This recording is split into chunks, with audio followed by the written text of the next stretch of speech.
गधा अगर दौड़ना शुरू कर दे तो उसे घोड़ा नहीं समझा जाना चाहिए, और कूड़ा कितने भी अच्छे गिफ्ट रैपिंग में डाल दिया जाए वो मूल्यवान कभी नहीं बनता।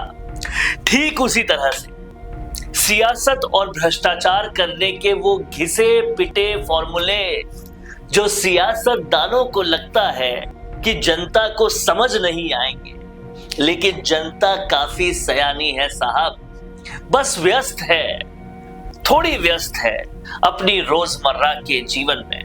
नहीं तो समझ में भी सब आता है और पता भी सब चलता है।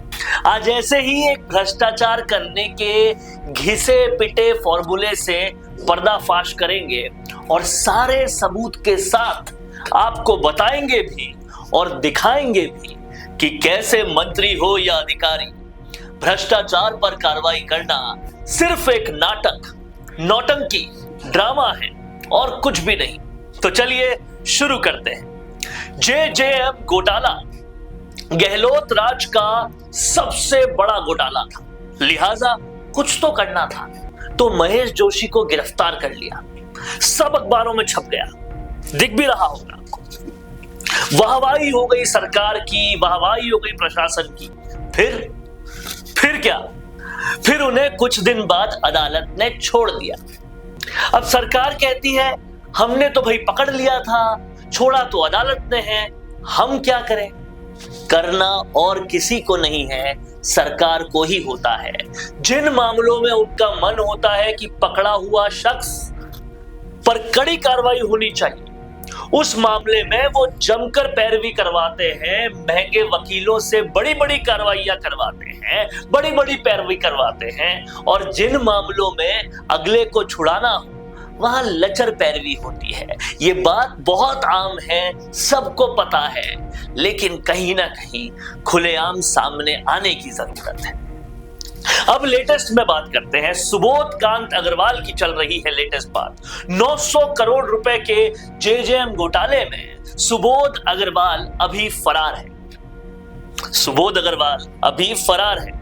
थोड़े दिन उनको ढूंढने की खबर चलेगी, फिर गिरफ्तार हो जाएंगे, प्रशासन की वाहवाही हो जाएगी और फिर कुछ दिन बाद ऐसे ही जमानत हो जाएगी। आपको यकीन नहीं आ रहा?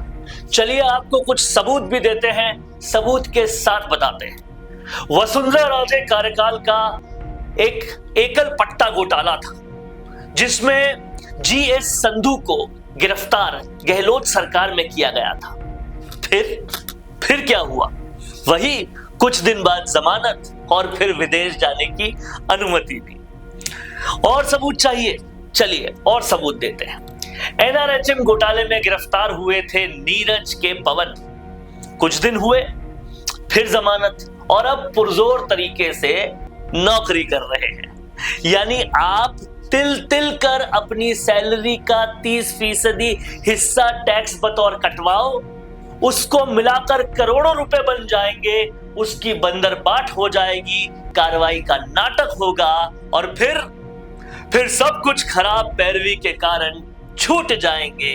यही नाटक, यही नौटंकी चल रही है, लेकिन इसका अंत जल्दी ही आएगा, क्योंकि कभी न कभी तो जनता का सब्र टूट ही जाएगा।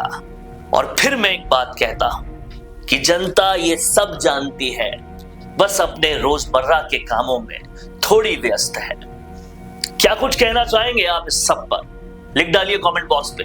देखते रहिए द फैक्ट इंडिया न्यूज। रुकिए और जरा ध्यान से सुनिए। क्या आप हमारी इन खबरों से अपने व्यापार को भी बढ़ाना चाहते हैं? तो आप भी खबरों के दौरान इस तरह के एलिमेंट्स पर अपना विज्ञापन दे सकते हैं, या फिर ऐसे खबर के 1 मिनट बाद अपना पूरा विज्ञापन डलवाएं, जो कि 8 लाख से ज्यादा सब्सक्राइबर्स और फॉलोअर्स वाले द फैक्ट इंडिया चैनल्स और पेजेस से राजस्थान के कोने कोने में पहुंचेगा, और इससे आपका व्यापार, ब्रांड सब कुछ बढ़ेगा।